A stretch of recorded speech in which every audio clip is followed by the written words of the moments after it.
Logos 2024 group മത്സരങ്ങളുടെ റിസൾട്ടാണ് ഇപ്പോൾ പ്രഖ്യാപിക്കുക.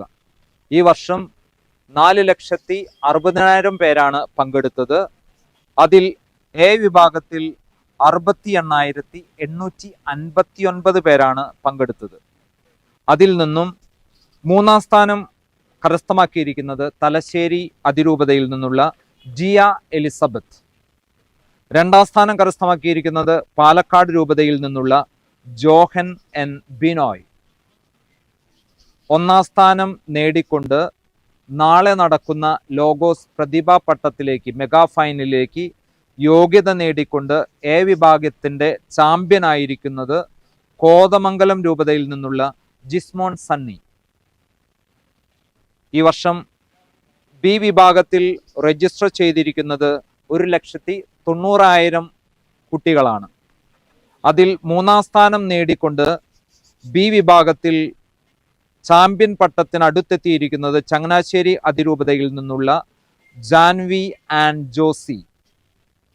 ചാമ്പ്യൻ പട്ടത്തിന്റെ 2-ാം സ്ഥാനം നേടിയിരിക്കുന്നത് മാനന്തവാടി രൂപതയിൽ നിന്നുള്ള സാൻ മരിയ. 1-ാം സ്ഥാനം നേടിക്കൊണ്ട് നാളെ നടക്കുന്ന ലോഗോസ് പ്രതിഭാ ക്വിസിൽ മെഗാ ഫൈനലിലേക്ക് അർഹത നേടിയിരിക്കുന്നത് ബി ഗ്രൂപ്പിലെ ചാമ്പ്യനായിരിക്കുന്നത് താമരശ്ശേരി രൂപതയിൽ നിന്നുള്ള ലിയ ട്രീസ സുനിൽ. സി വിഭാഗത്തിൽ ഈ വർഷം രജിസ്റ്റർ ചെയ്തിരിക്കുന്നത് 85,000 വ്യക്തികളാണ്. അതിൽ നിന്നും 3-ാം സ്ഥാനം കരസ്ഥമാക്കിയിരിക്കുന്നത് ഇരിഞ്ഞാലക്കുട രൂപതയിൽ നിന്നുള്ള ഗോഡ്സൺ ബേബി. 2-ാം സ്ഥാനം നേടിയിരിക്കുന്നത് കൊല്ലം രൂപതയിൽ നിന്നുള്ള ബ്രദർ മനീഷ് ആന്റണി. 1-ാം സ്ഥാനം നേടിക്കൊണ്ട് നാളെ നടക്കുന്ന പ്രതിഭാ ഫൈനലിലേക്ക് മെഗാ ഫൈനലിലേക്ക് അർഹത നേടിക്കൊണ്ട് സി വിഭാഗത്തിൻ്റെ ചാമ്പ്യനായിരിക്കുന്നത് പാലാ രൂപതയിൽ നിന്നുള്ള ലിസ് മരിയ തോമസ്. ഡി വിഭാഗത്തിൽ ഈ വർഷം 70,000 പേരാണ് പങ്കെടുത്തത്. ആ 70,000 പേരിൽ നിന്നും ആലപ്പുഴ രൂപതയിൽ നിന്നുള്ള ലിഷ വർഗീസ് 3-ാം സ്ഥാനം കരസ്ഥമാക്കിയിരിക്കുന്നു. കേരളത്തിന് പുറത്തു നിന്നുള്ള മാണ്ഡ്യ രൂപതയിൽ നിന്നുള്ള ഡോക്ടർ സിന്ധു പോളാണ് 2-ാം സ്ഥാനം കരസ്ഥമാക്കിയിരിക്കുന്നത്.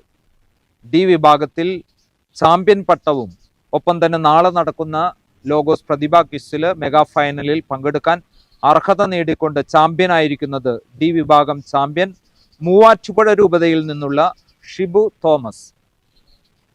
ഈ വിഭാഗത്തിൽ 36,000 പേരാണ് ഈ വർഷം പങ്കെടുത്തത്. അതിൽ നിന്നും 3-ാം സ്ഥാനം നേടിയിരിക്കുന്നത് തൃശ്ശൂർ രൂപതയിൽ നിന്നുള്ള റൂബി ജോർജ്. 2-ാം സ്ഥാനം നേടിയിരിക്കുന്നത് കൊച്ചി രൂപതയിൽ നിന്നുള്ള ജാൻസി ജോബ്. ഈ വിഭാഗത്തിലെ ചാമ്പ്യനാവുകയും നാളെ നടക്കുന്ന ലോഗോസ് പ്രതിഭാ ക്വിസ് ഫൈനലിലേക്ക് മെഗാ ഫൈനലിലേക്ക് അർഹത നേടുകയും ചെയ്തിരിക്കുന്നത് ഈ വിഭാഗം ചാമ്പ്യൻ ഇരിഞ്ഞാലക്കുട രൂപതയിൽ നിന്നും ബീന ഡേവിസ്. എഫ് വിഭാഗത്തിൽ ഈ പ്രാവശ്യം പങ്കെടുത്തത് 15,000 വ്യക്തികളാണ്. അതിൽ നിന്നും 3-ാം സ്ഥാനം കരസ്ഥമാക്കിയിരിക്കുന്നത് ചങ്ങനാശ്ശേരി അതിരൂപതയിൽ നിന്നുള്ള വത്സമ്മ സ്കറിയ. 2-ാം സ്ഥാനം എറണാകുളം അങ്കമാലി അതിരൂപതയിൽ നിന്നുള്ള ലിസി ജോസ്. എഫ് വിഭാഗത്തിൽ നിന്നും ചാമ്പ്യനാവുകയും നാളെ നടക്കുന്ന ലോഗോസ് പ്രതിഭാ ക്വിസിൽ മെഗാ ഫൈനലിലേക്ക് അർഹത നേടിക്കൊണ്ട് എഫ് വിഭാഗത്തിൻ്റെ ചാമ്പ്യനായിരിക്കുന്നത് തൃശ്ശൂർ അതിരൂപതയിൽ നിന്നുള്ള ആനി ജോർജ്. നാളെ നവംബർ 24-ാം തീയതി കൃത്യം 9 മണിക്ക് മെഗാ ഫൈനൽ ലോഗോ പ്രതിഭാ ക്വിസ് POC പാലാരിവട്ടത്ത് നടക്കുന്നതായിരിക്കും. എല്ലാവർക്കും വിജയാശംസകൾ നേരുന്നു. KCBC Bible commission POC Palarivattom. Logos ക്വിസിന്റെ അഖില കേരള മത്സരം ഇവിടെ അവസാനിക്കുമ്പോൾ എ കാറ്റഗറിയിൽ ഏറ്റവും ചെറിയ കുട്ടനാണ് ഫസ്റ്റ് ആയിട്ട് നേടി നമ്മുടെ മെഗാ ഫൈനലിലേക്ക് എത്തിയിരിക്കുന്നത്. എല്ലാവർക്കും അറിയാവുന്ന ഒരു വ്യക്തിത്വം കൂടെയാണ് നമ്മുടെ ഈ കുട്ടി ജിസ്മോൻ. അപ്പൊ ജിസ്മോന്റെ വിശേഷങ്ങളാണ് ഇപ്പൊ നമ്മൾ ചോദിച്ചറിയാൻ പോകുന്നത്. ജിസ്മോൻ ഏത് രൂപതയിൽ നിന്ന് ഏത് ഇടവകയിൽ നിന്ന് വരുന്നു? കോതമംഗലം രൂപതയിലെ ബസ്രേഖം ഇടവകയിൽ നിന്ന് വരുന്നു. എങ്ങനെ ഉണ്ടായിരുന്നു ഇന്നത്തെ എക്സാം? കഴിഞ്ഞ വർഷത്തേക്കാൾ എളുപ്പമായിരുന്നോ അതോ ബുദ്ധിമുട്ടായിരുന്നോ? കുറച്ച് എളുപ്പമായിരുന്നു, കുറച്ച് പാകമായിരുന്നു. ആണല്ലോ. ജിസ്മോൻ എങ്ങനെയാണ് വീട്ടില് ഇതിനു വേണ്ടി പ്രിപ്പയർ ചെയ്യുക? എങ്ങനെയാണ് പഠിക്കുക? പപ്പയുടെ അമ്മയുടെ കൂടെ ഇരുന്നാണോ പഠിക്കുക? തനിയെ ഇരുന്ന് പഠിക്കുവോ? എന്തോരം നാളെ ഇരുന്ന് പഠിച്ചു ഇതിനു വേണ്ടി? തുടങ്ങിയ ആദ്യത്തെ മത്സരത്തിന് തന്നെ മമ്മി പഠിപ്പിക്കുമായിരുന്നു. പിന്നെ പന്നിരുന്ന് കുറച്ച് സാറ്റർഡേസ് ഒക്കെ ഇന്ന് പഠിക്കും. അങ്ങനെ ഈ വർഷത്തോടുകൂടി എ കാറ്റഗറിയിൽ നിന്ന് മാറുകയാണ് അല്ലെ. അടുത്ത വർഷം മുതൽ ബി കാറ്റഗറിയിലെ മത്സരിക്കാൻ പോവുള്ളൂ അല്ലെ. അപ്പൊ ജിസ്മോൻ ഈ വചനം പഠിക്കുന്ന സമയത്ത് ഏതെങ്കിലും രീതിയിൽ ഈശോ തൊട്ടതായിട്ടോ അല്ലെങ്കിൽ പഠിക്കാനായിട്ട് ഈശോ പ്രത്യേകമായിട്ട് ഹെൽപ്പ് ചെയ്യുന്നതായിട്ടോ എങ്ങനെയെങ്കിലൊക്കെ തോന്നിയിട്ടുണ്ടോ? പരിഷ്കരണങ്ങൾ ഇങ്ങനെ നമ്മൾ പഠിക്കുന്ന വചനമെല്ലാം ഓർപ്പിക്കാനുള്ള ഇതൊക്കെ ഓർമ്മശക്തിയൊക്കെ വരാറുണ്ട്. ആരുടെ കൂടിയാണ് എക്സാമിന് വേണ്ടി വന്നത്? മമ്മിയുടെ കൂടെ. മമ്മി മാത്രമേ വന്നുള്ളൂ. അപ്പൊ നാളെ എല്ലാവിധ ആശംസകളും. നാളെ വീണ്ടും മെഗാ ഫൈനലില് നല്ല കുട്ടനായിട്ട് മത്സരിക്കട്ടെ. പ്രതിഭ കിട്ടുമെന്ന് നമുക്ക് നോക്കാം അല്ലെ. എന്തായാലും ഈശോയുടെ ആഗ്രഹം നിറവേറട്ടെ എന്ന് പ്രാർത്ഥിക്കാം അല്ലെ. Okay, congrats. ലോഗോസ് ക്വിസിന്റെ അഖില കേരള മത്സരം ഇവിടെ അവസാനിക്കുമ്പോൾ ബി ഗ്രേഡില് ലിയയാണ് മുന്നിട്ട് നിൽക്കുന്നത്. അതായത് നാളെ മെഗാ ഫൈനലിലേക്ക് കയറാൻ പോകുന്ന ഒരു വ്യക്തിയാണ് ലിയ. കഴിഞ്ഞ വർഷവും ഇതേ മെഗാ ഫൈനലിൽ ഉണ്ടായിരുന്ന ഒരു മത്സരാർത്ഥിയായിരുന്നു ലിയ. ഏത് ഇടവകയിൽ നിന്ന് വരുന്നു, ഏത് രൂപതയിൽ നിന്ന് വരുന്നു എന്ന് പരിചയപ്പെട്ടു. താമരശ്ശേരി രൂപതയിലെ കുരുട്ടോരൻ ഇടവകയിൽ നിന്ന് വരുന്നു. എങ്ങനെയായിരുന്നു വചനം പഠിച്ചുകൊണ്ടിരുന്നത്? എല്ലാവരും കൂടിയായിരുന്നു, വീട്ടിൽ എല്ലാവരോടൊപ്പം ഇരുന്നാണ് പഠിച്ചിരുന്നത്? തനിയായിരുന്നു? എങ്ങനെയായിരുന്നു? ഒറ്റയ്ക്കായിരുന്നു തുടക്കം തൊട്ട് തന്നെ. ഒറ്റയ്ക്കിരുന്ന് തന്നെ പഠിച്ചിരുന്നു. ഒരു ദിവസം എന്തോരം സമയം അതിനുവേണ്ടി സ്പെൻഡ് ചെയ്യായിരുന്നു? അരമണിക്കൂർക്ക് സ്പെൻഡ് ചെയ്യുമോ? ഇപ്പൊ ഈ വചനം പഠിച്ചു തുടങ്ങിയതിന് ശേഷം എങ്ങനെയെങ്കിലൊക്കെ ഇത് ജീവിതവുമായിട്ട് ബന്ധപ്പെടുത്തി എന്തെങ്കിലുമൊക്കെ തോന്നാറുണ്ടോ? പല ബുദ്ധിമുട്ടുള്ള സമയത്തും പ്രത്യേകിച്ച് എക്സാമിന്റെ സമയത്താണെങ്കിൽ ധൈര്യം തരാൻ വേണ്ടി വചനം ഉപകരിക്കാറുണ്ടായിരുന്നു. അങ്ങനെയൊക്കെ സന്തോഷമായിരുന്നു വചനം പഠിക്കുക എന്നൊക്കെ പറയുമ്പോ? അതെ. അതിനുവേണ്ടി സമയം കണ്ടെത്താനായിട്ടൊന്നും മടിയൊന്നുമില്ലായിരുന്നു? ഇല്ല, അങ്ങനെ ഒന്നുമില്ല. ഇൻട്രസ്റ്റ് ആയിരുന്നു, ആവേശമായിരുന്നു? അതെ, ഒത്തിരി സന്തോഷം ഉണ്ടായിരുന്നു. ഓക്കെ, അപ്പൊ എല്ലാവിധ ആശംസകളും. അപ്പൊ നാളെ ഫൈനലിലേക്ക് അഖില കേരള ലോഗോസ് ക്വിസിന്റെ സി കാറ്റഗറിയിലെ മത്സരാർത്ഥിയും വിജയിയുമായ ലിസ്മരിയാണ് നമ്മളോടൊപ്പം ഇപ്പൊ ചേരുന്നത്. നാളെ മെഗാ ഫൈനലിലേക്ക് കയറുന്ന ഒരു വ്യക്തി കൂടിയാണ്. അപ്പൊ ലിസ്മരിയുടെ വിശേഷങ്ങൾ ഒന്ന് പറയാമോ? എങ്ങനെയാണ് പഠിച്ചത്? എങ്ങനെയൊക്കെയാണ് അത് വചനം സ്പർശിച്ചത്? എന്റെ പേര് ലിസ്മരിയ. ഞാൻ പാലാരൂപതയിലെ അരുവിത്തറ ഇടവകയിൽ നിന്നാണ് വരുന്നത്. ഞാൻ +2 ആണ് പഠിക്കുന്നത്. ഈ +2 കാലഘട്ടത്തിൽ ആണ് ഞാൻ വചനത്തിന് പ്രാധാന്യം എന്റെ പഠനത്തെക്കാൾ ഉപരി ഞാൻ ദൈവത്തിനാണ് പ്രാധാന്യം കൊടുക്കുന്നത്. അതുകൊണ്ടാണ് ഇത്ര തിരക്കായിരുന്നു. പഠിപ്പിന്റെ കുറെ തിരക്കുകൾ ഉണ്ടായിരുന്നു. അതിനിടയിലൊക്കെ വചനത്തിന് പ്രാധാന്യം കൊടുക്കാനായിട്ട് ശ്രമിച്ചു. നമ്മൾ ദൈവത്തിന് പ്രാധാന്യം കൊടുക്കുമ്പോൾ ദൈവം നമുക്കും പ്രാധാന്യം തരും. അതാണല്ലോ പറയുന്നത്, വചനം പറയുന്നത്, ദൈവത്തോട് ചേർന്ന് നിൽക്കുകയും അവിടെ നമ്മോട് ചേർന്ന് നിൽക്കും. അപ്പൊ ആ വചനം വെച്ചുകൊണ്ടായിരുന്നു ഈ വർഷം ഇങ്ങനെ ഒരു റിസ്ക് എടുക്കാനൊക്കെ ആയിട്ട് മുന്നോട്ട് വന്നത് അല്ലേ? അപ്പം വീട്ടിലെല്ലാവരും സപ്പോർട്ടായിരുന്നു? വീട്ടിൽ എല്ലാവരും സപ്പോർട്ടാണ്. ആരുടെ കൂടെയാണ് വന്നത്? ഫാമിലി എല്ലാവരും വന്നിട്ടുണ്ട്? അല്ല, ഞാൻ പപ്പായുടെ കൂടെയാണ് വന്നത്. ഓക്കെ, അപ്പൊ എല്ലാവിധ ആശംസകളും. നാളെ നമുക്ക് ഫൈനലിൽ കാണാം. ഡി കാറ്റഗറിയിൽ തെരഞ്ഞെടുക്കപ്പെട്ടിരിക്കുന്ന ശിവചേട്ടനാണ് ഇന്നിപ്പോ നമ്മോടൊപ്പം ഉള്ളത്. കഴിഞ്ഞ വർഷം ഇതുപോലെ തന്നെ മെഗാ ഫൈനലിലെത്തിയ ഒരു വ്യക്തി കൂടിയായിരുന്നു. നമ്മളെല്ലാവരും ഉറ്റുനോക്കിക്കൊണ്ടിരുന്ന ഒരു വ്യക്തി കൂടിയായിരുന്നു ആ ഫൈനൽ മത്സരത്തില്. അപ്പം ശിവചേട്ടന്റെ വിശേഷങ്ങളിലേക്കാണ് ആദ്യമായിട്ട് നമ്മൾ കിടക്കുന്നത്. അപ്പൊ ശിവചേട്ടൻ ഏത് രൂപത, ഏത് ഇടവക? ഞാന് മൂവാറ്റുപുഴ രൂപത മലങ്കരയാണ്. കൊണ്ടാഴി എന്ന് പറയുന്ന തൃശ്ശൂർ ജില്ലയിലാണ് ഞങ്ങളുടെ ഇടവക. ഒരു ചെറിയ ഇടവകയാണ്. കഴിഞ്ഞ വർഷം നമ്മൾ മെഗാ ഫൈനലിൽ കയറി ഇഞ്ചോടിഞ്ച് വ്യത്യാസത്തിലാണ് നമുക്ക് പ്രതിഭാസ്ഥാനം പോയത്. പക്ഷേ ഇത്തവണ നേടിയെടുക്കുമെന്ന ഉറച്ച വിശ്വാസത്തോടെയാണെന്ന് തോന്നുന്നു നമ്മുടെ ശിവചേട്ടൻ നമ്മുടെ മുമ്പിലേക്ക് എത്തിയത് ഇന്ന്. ശിവചേട്ടൻ ഏത് രീതിയിലാണ് ഇതിനുവേണ്ടി പഠിച്ചത്, ഒരുങ്ങിയത്? അതുമൂലം പഠനം മാത്രല്ല, അത് വചനം ഉരുവിട്ട് ഇങ്ങനെ പഠിക്കുന്നത് വഴി ജീവിതത്തിൽ എന്തെങ്കിലുമൊക്കെ അനുഭവങ്ങൾ ഉണ്ടായിരുന്നോ? അതൊക്കെ ഒന്ന് ഷെയർ ചെയ്യാമോ? കഴിഞ്ഞ വർഷം പ്രതിഭാ റൗണ്ടിൽ പങ്കെടുത്തു. അവസാന നിമിഷം വരെ മുൻപന്തിയിലുണ്ടായിരുന്നു. എങ്കിലും അതൊരു തോൽവിയായിട്ടൊന്നും എനിക്ക് തോന്നുന്നില്ല. കാരണം സമ്മാനമൊക്കെ തരുന്നത് ദൈവമാണ്. നമ്മൾ പരിശ്രമിക്കുക, പിന്നെ അതിനേക്കാൾ ഉപരി ദൈവവചനം പഠിക്കുക എന്നുള്ളതാണ് ഇതിൽ ആദ്യമായിട്ടുള്ള നമ്മുടെ ജീവിതത്തിൽ അതുകൊണ്ടുള്ള പ്രാധാന്യം. അല്ലാതെ ഒരു മത്സരമായിട്ട് ഞാൻ കണക്കാക്കുന്നില്ല.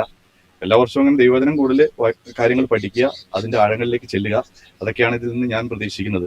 അങ്ങനെ നമ്മൾ ചെയ്യുമ്പോൾ അതിന് 100% ആത്മാർത്ഥതയോടെ അത് പഠിക്കാൻ ശ്രമിക്കുമ്പോൾ അതിന്റെ അതിന് മാനുഷികമായ രീതിയിലുള്ള അർഹിക്കുന്ന ആ സമ്മാനങ്ങളൊക്കെ ദൈവം തരും എന്ന് തന്നെയാണ് പ്രതീക്ഷ. ഫസ്റ്റ് കിട്ടിയില്ല, സെക്കൻഡ് ആയി പോയി, അതിലൊന്നും വിഷമവുമില്ല, നിരാശയില്ല. അതൊക്കെ അതാത് സമയത്ത് യോജിച്ച സമയത്ത് ദൈവം തരും. അതാണ് എന്റെ പ്രതീക്ഷ. നമ്മളെപ്പോഴും പറയില്ലേ എല്ലാവർക്കും നല്ല തിരക്കാണ്, അതാണ് അത് പഠിക്കാൻ പറ്റില്ല, ഇത് പഠിക്കാൻ പറ്റില്ല, അങ്ങനെയൊക്കെ. ശിവചേട്ടൻ എങ്ങനെയാണ് വചനം പഠിക്കാൻ കണ്ടെത്തുന്ന സമയങ്ങൾ എങ്ങനെയൊക്കെയാണ്? കാരണം പലരും ജോലിക്കാരാണ്, ഞങ്ങൾ ജോലിക്കാരാണ്, ഞങ്ങൾക്ക് പഠിക്കാനുണ്ട് എന്നൊക്കെ പറഞ്ഞ് വചനം പഠിക്കുന്നത് മാറ്റി വെക്കാറുണ്ട്. ശിവചേട്ടനോട് അങ്ങനെയുള്ളവരോട് എന്താ പറയാനുള്ളത്? വചനം പഠിക്കാൻ ഇന്ന സമയം എന്നൊന്നും നമുക്ക് പറയാൻ പറ്റത്തില്ല. വചനം പഠിക്കാനായിട്ടൊരു സമയം നമുക്ക് മാറ്റിവെക്കാനും പറ്റത്തില്ല. നമ്മുടെ ജീവിതത്തിൽ ഓരോ നിമിഷങ്ങളിലും നമ്മൾ വചനം പഠിച്ചുകൊണ്ടിരിക്കണം. അത് നമ്മൾ ബൈബിളിൽ നിന്ന് തന്നെ വേണമെന്നില്ല, നമ്മുടെ പ്രവൃത്തിയിൽ നിന്ന്, നമ്മുടെ മറ്റുള്ളവരുടെ ജീവിതത്തിൽ നിന്നോ അവരുടെ സന്ദേശങ്ങളിൽ നിന്നോ ഒക്കെ നമുക്ക് വചനങ്ങൾ പഠിക്കാം. ഞാനൊരു പ്രൈവറ്റ് സ്ഥാപനത്തിലെ അക്കൗണ്ടന്റ് ആയിട്ടാണ് ജോലി ചെയ്യുന്നത്. ഒരു ലാറ്റക്സ് ഫാക്ടറിയാണ്, അമേസിംഗ് ലാറ്റക്സ് എന്ന് പറഞ്ഞ ലാറ്റക്സിൽ. അപ്പോൾ അവിടെ എന്ന് പറഞ്ഞ ജോലി ഭാരങ്ങളൊക്കെ ഉണ്ടാവും. പക്ഷെ നമ്മൾ എന്താ പറയുന്നത്, ഒരു പ്രഭാഷകനിൽ പറയുന്ന പോലെ നമ്മൾ ജ്ഞാനിയാകാൻ ആഗ്രഹിക്കുന്ന എല്ലാവരും അവസാനം വരെ, മരണത്തിന്റെ ആ സമയം വരെ നമ്മൾ പഠിച്ചുകൊണ്ടിരിക്കണം. എവിടെ നിന്നൊക്കെ ഏതൊക്കെ സമയം നമ്മൾ കണ്ടെത്തണം എന്നുള്ള ഒരു ചിന്തയാണ് എൻ്റെ മനസ്സിലുള്ളത്. രാത്രി ചിലപ്പോൾ കൂടുതൽ ടൈം അതിനുവേണ്ടി ചെലവിടേണ്ടി വരും. ചിലപ്പം നമ്മൾ ഒരു സ്കൂൾ വിദ്യാർത്ഥിയെ പോലെ നേരത്തെ എണീക്കേണ്ടി വരും. അങ്ങനെയൊക്കെ ആണ് ഞാൻ എൻ്റെ പഠനങ്ങൾ മുന്നോട്ട് പോകുന്നത്. യാത്രയിൽ നമ്മൾ പോകുമ്പോൾ ഈ പഠിച്ച കാര്യങ്ങൾ ഉരുവിട്ടുകൊണ്ട് യാത്ര ചെയ്യുന്ന അങ്ങനെയൊക്കെയാണ് പഠിച്ചത്. ഈ പോകുമ്പോൾ എൻ്റെ വീട്ടിൽ നിന്ന് കുറച്ചകലെയാണ് ഈ ജോലി ചെയ്യുന്ന സ്ഥലം. ദിവസവും ഒരു അങ്ങോട്ടും ഇങ്ങോട്ടും രാവിലെ 1 മണിക്കൂർ, ഇങ്ങോട്ട് 1 മണിക്കൂർ യാത്രയുണ്ട്. ആ സമയങ്ങളിലൊക്കെ പഠിച്ച ഭാഗങ്ങൾ ഇങ്ങനെ ഹൃദയസ്ഥമായിക്കൊണ്ടാണ് ഞാൻ യാത്ര ചെയ്യുന്നത്. അങ്ങനെയൊക്കെയാണ് ഇതിനൊരുങ്ങുന്നത്. അപ്പോ എല്ലാവിധ ആശംസകളും. നാളെ നമുക്ക് ആ പോരാട്ട സ്റ്റേജിൽ നമുക്ക് കാണേണ്ടിയിരിക്കുന്നു. അപ്പം അതിനായിട്ട് നന്നായി പഠിച്ചു ഒരുങ്ങുക. ഞങ്ങളുടെ എല്ലാവിധ പ്രാർത്ഥനകളും ആശംസകളും ശിവചേട്ടനായിരുന്നു.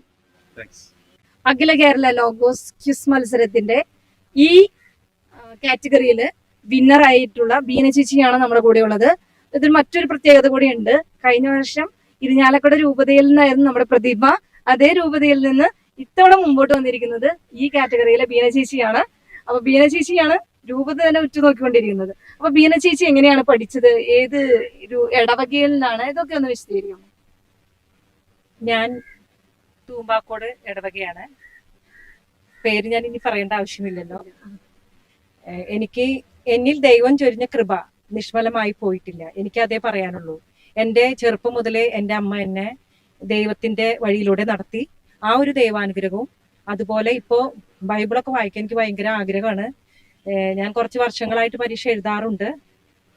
എനിക്ക് ഒരു വചനം വായിച്ചു കഴിഞ്ഞാൽ അടുത്ത വചനം വായിക്കാൻ ഭയങ്കര ആകാംക്ഷയായിരുന്നു. അങ്ങനെ ഞാൻ വചനം പഠിക്കാൻ തുടങ്ങി. അങ്ങനെ എനിക്ക് എല്ലാ വർഷവും പരീക്ഷ എഴുതാനും ഈ വചനം, യേശുവിന്റെ വചനം ഹൃദയത്തിൽ സൂക്ഷിക്കാനും ദൈവം നന്ദി കൃപയ്ക്ക് ഞാൻ നന്ദി പറയാണ്. എൻ്റെ ഒരു കഴിവോ ഒന്നുമല്ല, ദൈവത്തിന്റെ കൃപ. ദൈവം തന്ന കൃപയനുസരിച്ച് ഞാൻ പഠിച്ചു. എനിക്ക് അത്രേ പറയാനുള്ളൂ. ദൈവത്തിലേക്കുള്ള വഴിയിലൂടെ ഇനിയും സഞ്ചരിക്കണം. അതിനുവേണ്ടി നമ്മുടെ ഈ KCBC ബൈബിൾ കമ്മീഷൻ ഒരുക്കിയിരിക്കുന്ന ഈ ഒരു അവസരം എല്ലാവരും ഉപയോഗിക്കുന്നതും കൂടി ഞാൻ പറയട്ടെ. മത്സരത്തെക്കാൾ ഉപരി വചനം നമ്മുടെ ജീവിതത്തിൽ നമുക്ക് വളരെയധികം നമ്മൾ അതിലെ ജീവിതത്തിലെ പ്രാവർത്തിയാകാൻ നമുക്ക് സാധിക്കും. അതനുസരിച്ച് നമുക്ക് ജീവിക്കാൻ സാധിക്കും. വചനത്തിലൂടെ വഴി നടക്കാനായിട്ട് നമുക്ക് അനുഗ്രഹങ്ങൾ, ആ അനുഗ്രഹം ഭവനത്തിനും കിട്ടും, നമ്മുടെ ചുറ്റുമുള്ളവർക്കും കിട്ടും, എല്ലാവർക്കും കിട്ടും. അപ്പൊ ദൈവവചനത്തിൽ അധിഷ്ഠിതമായിട്ട് ജീവിക്കാനായിട്ട് എനിക്ക് ഇനിയും ദൈവം അനുഗ്രഹിക്കട്ടെ എന്ന് ഞാൻ എനിക്ക് വേണ്ടി തന്നെ പ്രാർത്ഥിക്കുന്നു. അതുപോലെ മറ്റുള്ളവർക്കും വേണ്ടി പ്രാർത്ഥിക്കുന്നു. അപ്പോ മെഗാ ഫൈനലിലേക്ക് എല്ലാവിധ ആശംസകളും നേരുന്നു. വിജയിച്ച് ലോഗോസ് പ്രതിഭ സംസ്ഥാനതല ക്വിസ് മത്സരത്തിന്റെ ഫൈനലിലേക്ക്, മെഗാ ഫൈനലിലേക്ക് തെരഞ്ഞെടുക്കപ്പെട്ട F വിഭാഗത്തിലെ ആനി ചേച്ചിയാണ് ഇപ്പൊ നമ്മുടെ കൂടെ ഉള്ളത്. ആനി ചേച്ചിയുടെ വിശേഷങ്ങളാണ് ഇനി നമുക്ക് ചോദിച്ചു അറിയാനുള്ളത്. ആനി ചേച്ചിയും ഇതുപോലെ തന്നെ ലാസ്റ്റ് ഇയർ പ്രതിഭ ക്വിസിൽ പങ്കെടുത്ത വ്യക്തിയാണ്. ചേച്ചി എങ്ങനെയാണ് പഠിച്ചത്? ഏത് രൂപതയാണ്? ഇതൊക്കെ ഒന്ന് പരിചയപ്പെടുത്താം. തൃശ്ശൂർ രൂപതയാണ്, പറപ്പൂര് ഇടവക. പിന്നെ കുറെ 6 കൊല്ലമായി പങ്കെടുക്കുന്ന എല്ലാം മെഗാ ഫൈനലിൽ വരാറുണ്ട്. പിന്നെ എന്താ പറയാ, പഠിച്ചിപ്പം ഇങ്ങനെ വചനം പഠിക്കണമെന്ന് ഇങ്ങനെ തോന്നി തുടങ്ങി. വെറുതെ ഇരിക്കുമ്പോഴും നേരം പോകില്ല, അപ്പൊ വചനം എടുത്ത് പഠിക്കാൻ. ഇതിപ്പം ലോഗോസിന് വേണ്ടി അല്ലാതെ ഇരുന്ന് മറ്റ് വചനങ്ങൾ പഠിക്കാൻ ശ്രമിക്കാറുണ്ടോ? മുമ്പുണ്ടായിരുന്നു, ഇപ്പൊ ഇല്ല. ഇപ്പൊ ഇത് വന്നോണ്ട് ഇത് തന്നെ പഠിക്കണുള്ളൂ. കഴിഞ്ഞ വർഷം ഈ കാറ്റഗറിയിലായിരുന്നു അല്ലെ മത്സരിച്ചത്. ഈ വർഷം F കാറ്റഗറിയിലേക്ക്. എങ്ങനെയുണ്ടായിരുന്നു മത്സരത്തിൽ?